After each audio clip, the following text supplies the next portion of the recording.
what's pervasive across our team is that every race engineer that joined the team has a real passion for motorsports and for solving hard problems, and using state-of-the-art technology at the intersection of all of that. It's just, they get excited. And so you have to have that passion and desire to win, to be able to deal with all the challenges and overcome all the problems that we face. There's been a series of quality control gates that every team had to meet along the way, and those consisted of the speed that you're able to achieve on track. Are you able to pit in and pit out autonomously? Are you able to do automatic cruise control? So can you follow another race car or maintain a safe distance behind them? Are you able to execute a passing maneuver within the rules that have been the competitive rules that are defined for race day? So all of these quality control gates dictate what we're going to be able to do during race week. And then race week is a series of different events that one, test the pure speed. Every car is given 3 sessions on track. You get 3 laps to go and run and get your fastest time of those 3 laps, and then all the teams will be ranked from their fastest times. And then the teams that have met the quality gateways for the attack defend round, and there was only 4 teams that have made the attack defend round, and of course Code 19 is one of those teams, so we're very proud of meeting that milestone.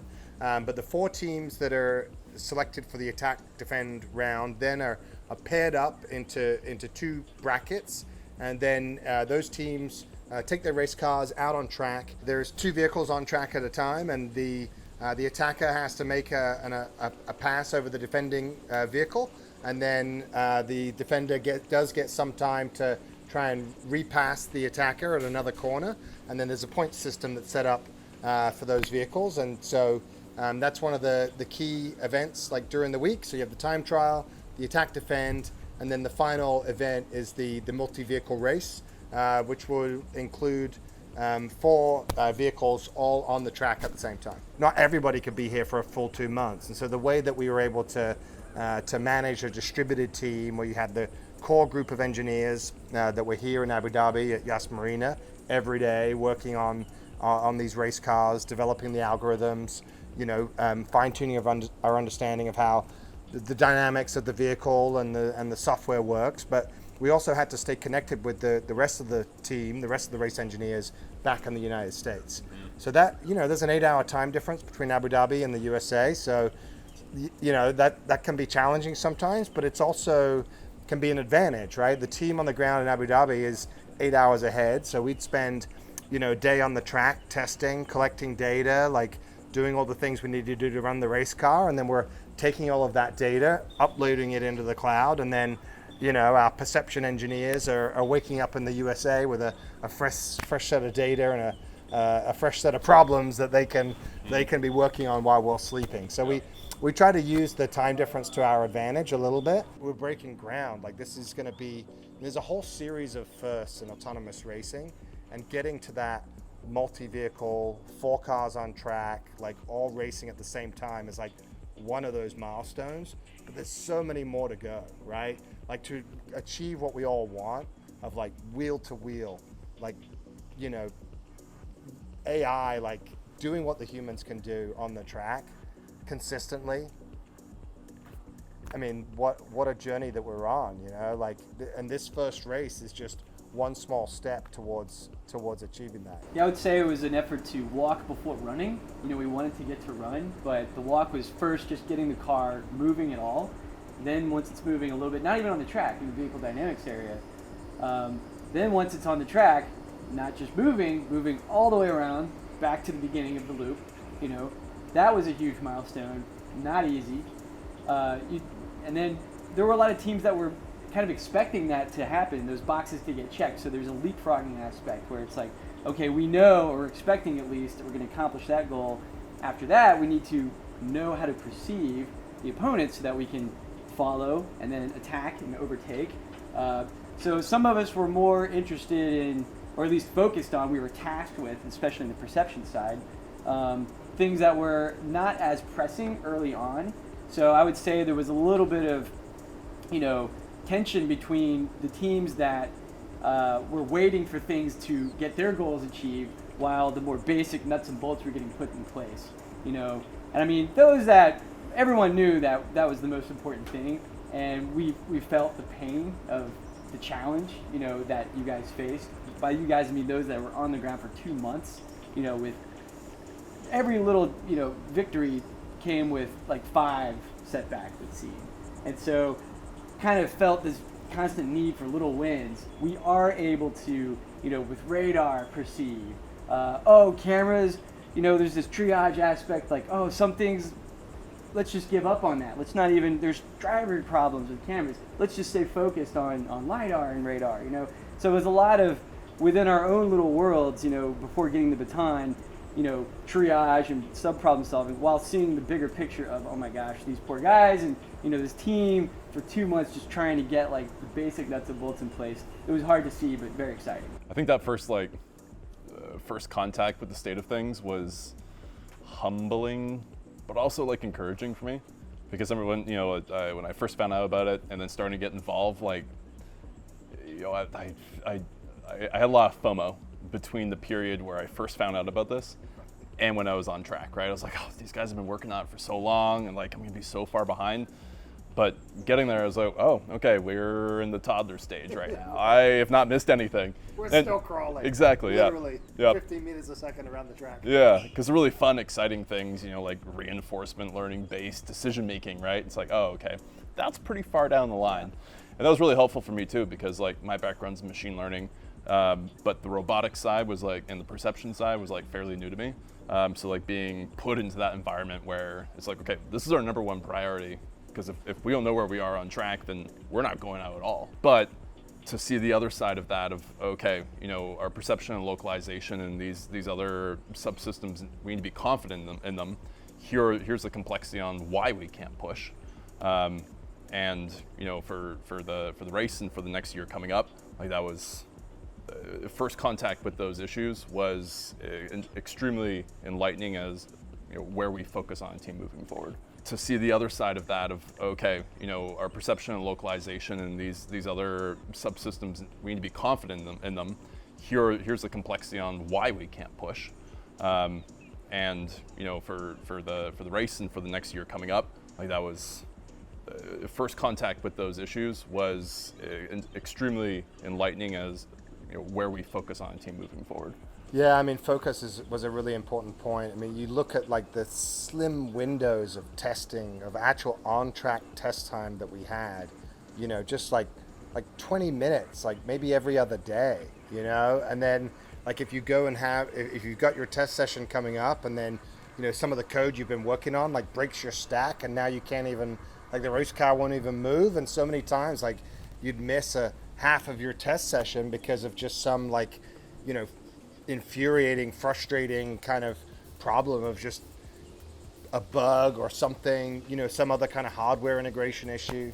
And so we had to be really, really focused. And I mean, like what are the things that are like the minimal things that we have to do to actually make it to the race, right? And let's not worry about all these, the more advanced things. Like we'll get to that point. Let's just get the foundation set where we can, at least be on the starting grid. I would say of the 3 main, time trial, tech defend, and then multi-car, time trial was probably the most important. It was the I wouldn't say the most challenging, but it was. We knew that everyone knew that in order to get into the multi-vehicle end game, they had to be the top 4 time trials. So, and we already knew that there were 4 teams that had many years under their belt, and they were pretty fast. We also knew there was one team in particular, TII, that had been every night, multiple hours doing these laps that were breathtaking relative to what the other teams were doing. So knew what the potential was. And then beyond that, we knew what a human was capable of doing in terms of time trials. So we could see what was possible, but we knew that it would be pretty hard to beat those other 4 extremely experienced teams, but we wanted to do it. That was our goal. So it really came down to localization challenges really. If we want to get a little bit deeper in what was so hard about time trials, it's pushing the car. You want to be at the limit, but we weren't even at the limits yet. We were trying to get all the way around, knowing we were going to hit the wall. And preceding this event, we had hit the wall. In fact, almost all the teams had hit the wall. And so it wasn't just us having these challenges with this GPS system. All the teams were having challenges specific to the way the car was vibrating, this particular sensor, the IMU.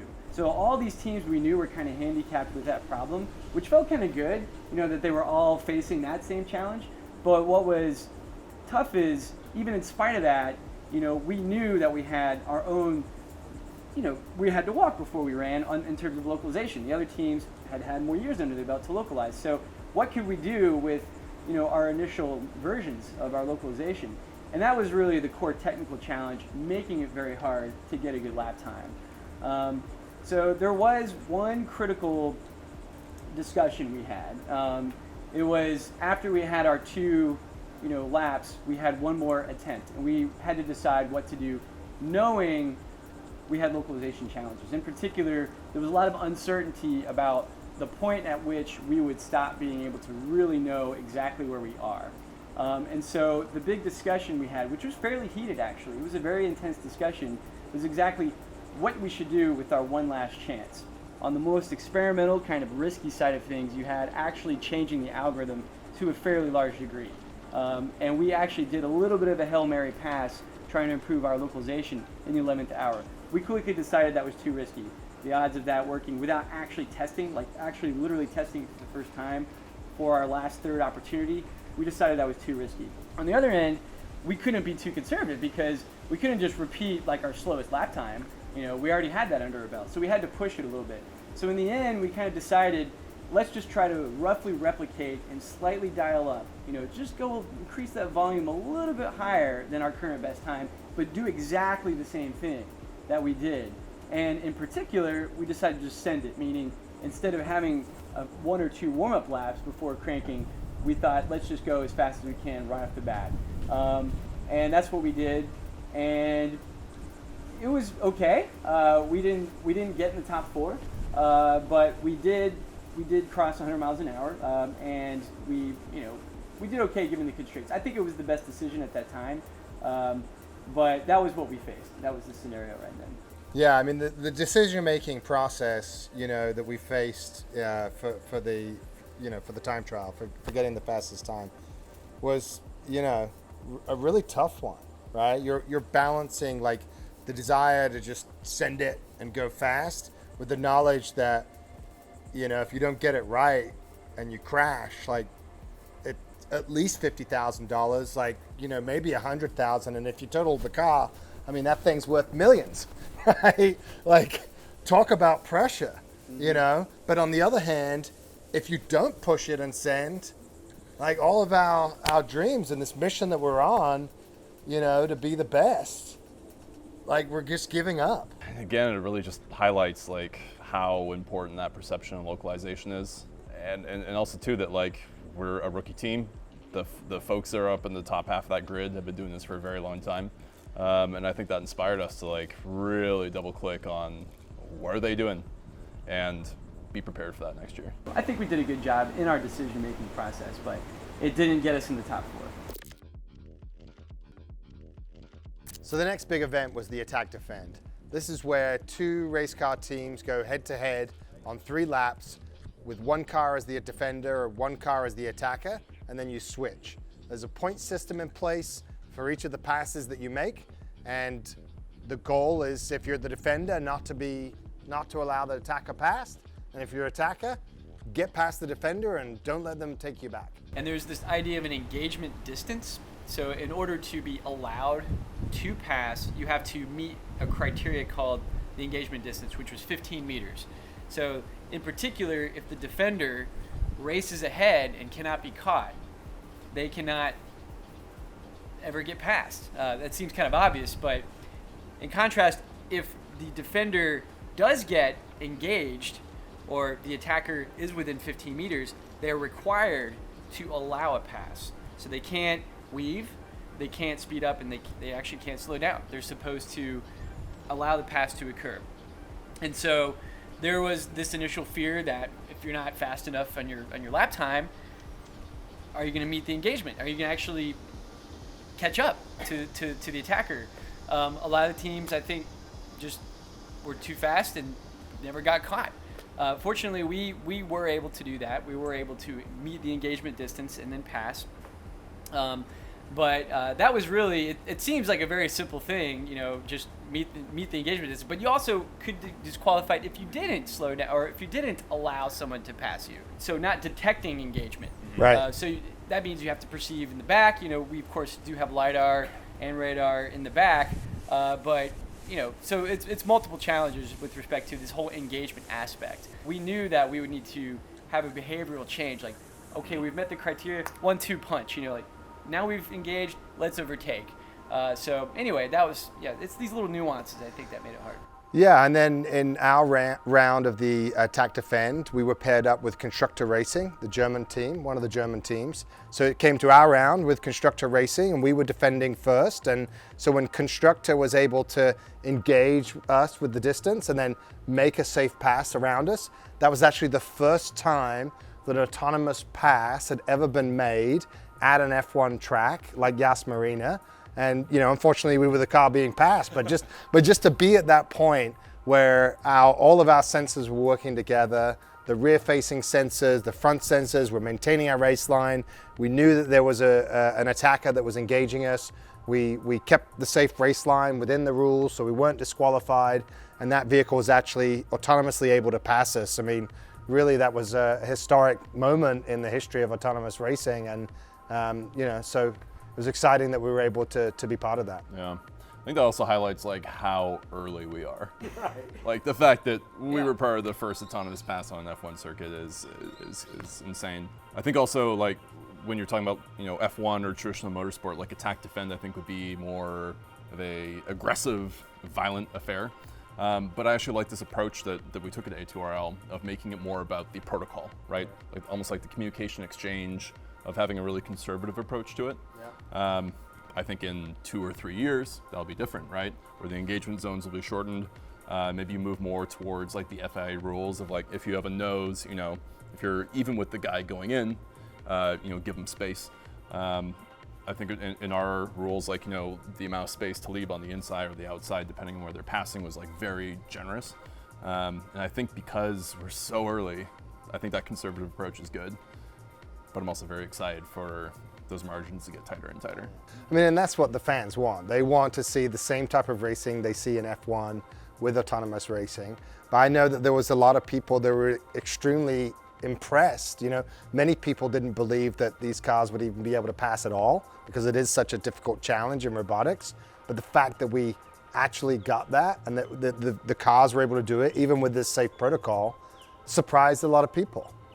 You know, a lot of commentators, you know, talked about that, yes, we do have a long way to go to you know, get to the style of racing that people, you know and love in Formula One, but we're on the path, and it is exciting.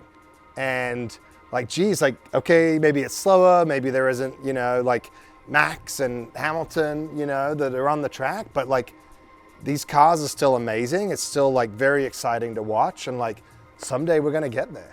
I mean, I felt so privileged to be there on race night, right? Like that was, I'm sure there was a wide spectrum of expectations from people on what to expect for that. But if you zoom out, like that was absolutely a historic event. Having 4 cars on track, having a lot of the restrictions taken off, of you know, not being so structured, but getting closer and closer to a general race format. That was just absolutely historic. And like you mentioned with the attack and defend, you know, on an F1 circuit with these sensors, you know, how many sensors are on the car? Yeah, like, 4 12. radar, 3 LiDAR, Yeah. 7 cameras. Yeah, it's like these cars have as many sensors as a fighter jet. It's insane. And so really each one of these like checkpoints that we're going through and culminating with the race is like, this is brand new ground. Yeah. I think it's what we saw in the race too, is that there are so many special cases, right? Like it wasn't like all right, we go green, you start off as a pack, right? And it's attack, defend. It was, you know, rolling start, and then you yellow flag, right? And then there's some weirdness with the yellow flag, and then how the cars separate. And then some of the things that happen on track were, I don't think people were programming this in the simulator, right? So I think that's something, for the year coming up is just, we have to think of the craziest special cases beyond the traditional, traditional racecraft.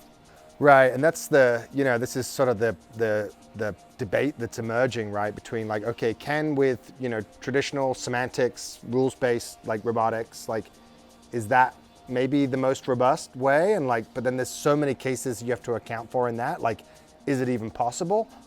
Or are we gonna have to move towards an embodied AI where it's like an end-to-end model where your neural network has planned and trained and experienced like millions of times in the simulator, every eventuality, and all the weights of the model have been tuned specifically to be able to handle anything? Exactly. Incredibly hard, but maybe that is like the only way that we'll get to wheel-to-wheel racing, and that's really the thrill, I think, for a lot of like true race fans for autonomous racing, is that nobody knows, and it's very hard to make a bet on like what is going to be the winning formula technologically to be able to get to true multi-agent, head-to-head, with 10, 20 vehicles, on the track at the same time. And that's the other thing, right? It's like, this race was just 4 vehicles, but overall in the field there were 8 teams, and then a 9th team doing a demonstration, and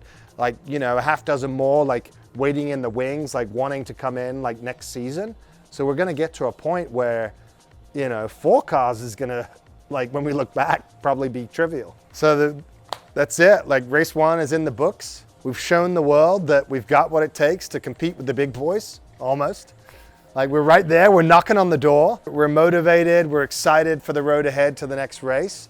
Like, we know that we've built like just the start of an audience. Like, people are buying our merch. They're watching, following our social media stories, and we're pumped to like continue this journey and continue like giving people, a window into this amazing world this amazing life that we get to live as autonomous racers. Yeah, there's great momentum. I mean, one big advantage of having such a cool context, race car stuff in general is cool, but autonomous racing, the novelty of it, is we can access people at all levels.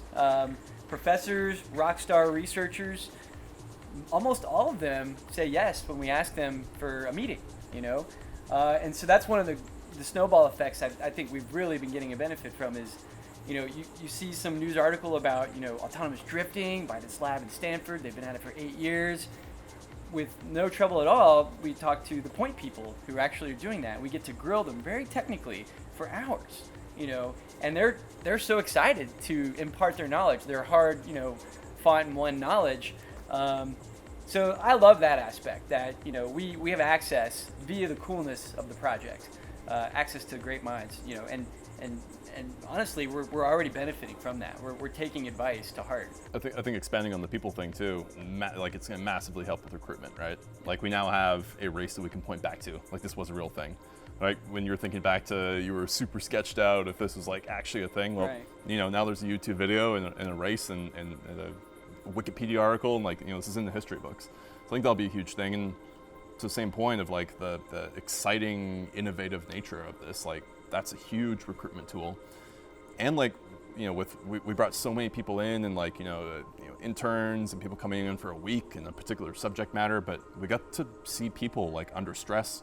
We got to, be under the same roof, and like, with the core team that we'll have moving forward is tested and galvanized. Yeah, it's amazing the power of like of talent around this race team, and attracting it and testing it, growing the talent, right? Like, everybody's learned a huge amount from their experience here, and that's only going to continue and accelerate, I think.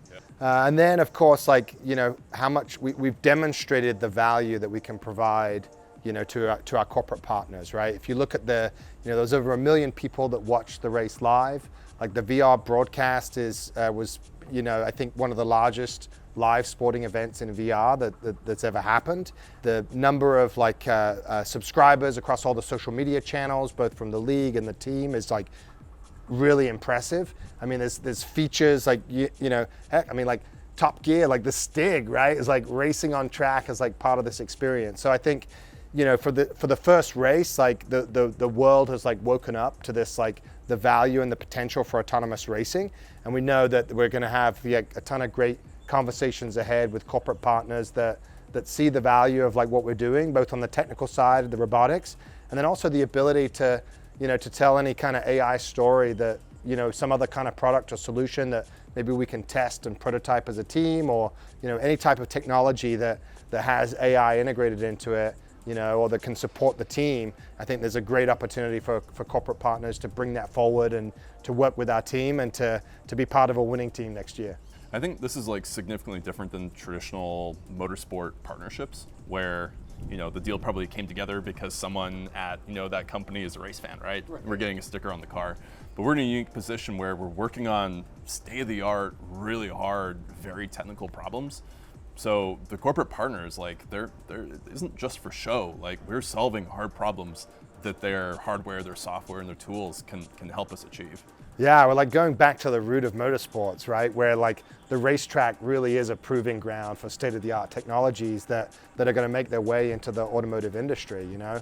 With all the advanced ADAS systems and all of these kind of things, like, you know, these corporate partners know that like this is a place where they can bring those technologies and really test them to the limits, and, you know, through the power of competition, maybe even push the innovation faster than would have happened if they hadn't been on the racetrack with us. I think we're also in a unique position too, that because so many of our competitors are, you know, university teams and publicly funded, versus us, you know, being a startup and being a private team, in that, you know, we're excited to tell the story of our partners, right? Like that's just a legitimate passion that we have, is to bring them in as teammates, right? Yeah. To solve this really hard problem.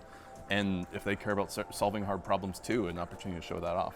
Across the kind of the executive world, right? Like many people have been to racetracks, many people have even experienced driving, you know, a performance race car themselves, but very few, if any, have been there with an autonomous race car, like helping solve the tough engineering problems, being part of that process, being part of like, you know, true world first, right? Things that have never been done before, and you can access that from a corporate perspective, whatever your goals might be, like you can be part of that, those history-making kind of like world-first technology achievements. The opportunity to come and be involved with that and shape the direction of it, I think is incredibly exciting for senior executives from top companies around the world. So really excited to explore that, you know, going forward. There's nothing more exciting in the world of autonomous racing.